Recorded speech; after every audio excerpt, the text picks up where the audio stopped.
प्रणाम। मैं रोहिणी पंड्या बांसवाड़ा राजस्थान से। आजादी और क्या हम आजाद हैं, ये प्रश्न आज पूरे विश्व में गूंज रहा है।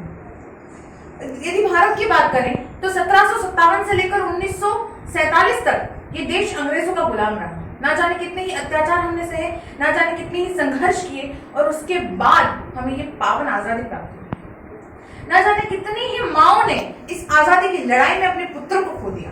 ना जाने कितनी ही पत्नियों ने इस आजादी की लड़ाई में अपने पति को खो दिया। ना जाने कितने ही बेटे और बेटियों ने अपने पिता को खो दिया, और उनके बलिदानों के बाद आज हमें ये पावन आजादी प्राप्त हुई है। और आज हम आजादी के 75वें वर्ष में कदम रखने जा रहे हैं। इसके बावजूद भी आज ये प्रश्न उठ रहा है कि क्या हम आजाद हैं? तो क्या है इसका कारण? पहले हम आजादी के मायने समझते हैं।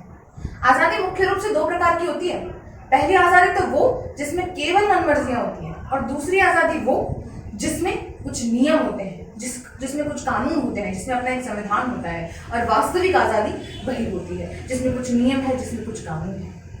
आज अगर हम भारत की बात करें तो भारत में कुछ ऐसी समस्याएं हैं जिनसे आजादी प्राप्त करना बहुत आवश्यक है। यदि उनसे हमने आजादी प्राप्त नहीं की तो हम सही मायने में आजाद नहीं कहलाएंगे। हमारे पूर्वजों ने जो आजादी का ख्वाब देखा था वो वही ख्वाब था कि हम इन कुरीतियों से, इन कुकर्मों से हम आजाद हो।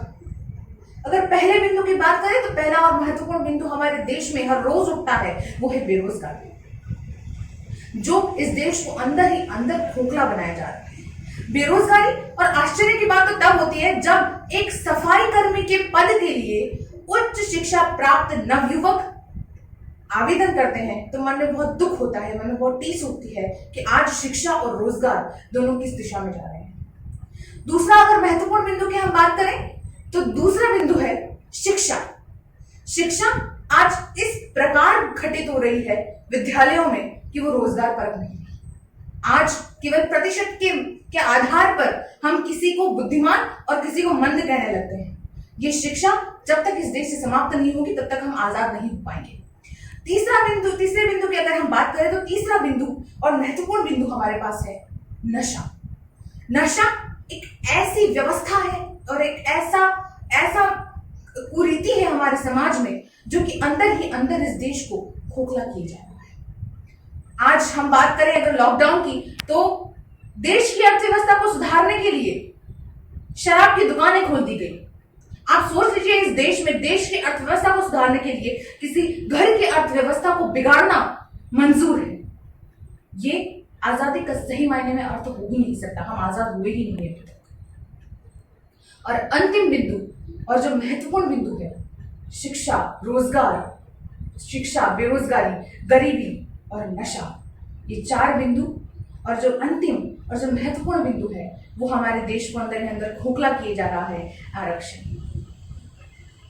जब तक ये आरक्षण समाप्त नहीं होगा तब तक भी हम इस देश को आजाद नहीं कह पाएंगे, क्योंकि कहीं जगह तो कुछ बुद्धिमान विद्यार्थी, कुछ अपने उद्देश्य को प्राप्त करने का हक रखने वाले विद्यार्थी वंचित रह जाते हैं, और कहीं पर कुछ ऐसे विद्यार्थी जो वास्तविकता में शिक्षा को समझते ही नहीं, वो उच्च पदों पर बैठ जाते हैं। तो इससे हमारा भविष्य भी खतरे में है और हमारी आजादी भी खतरे में है। हम सही मायने में आजाद नहीं है। अगर इन बिंदु में हमने सुधार कर लिया ना तो ये देश हर हाल में निश्चित तौर पर आजाद हो जाए। धन्यवाद।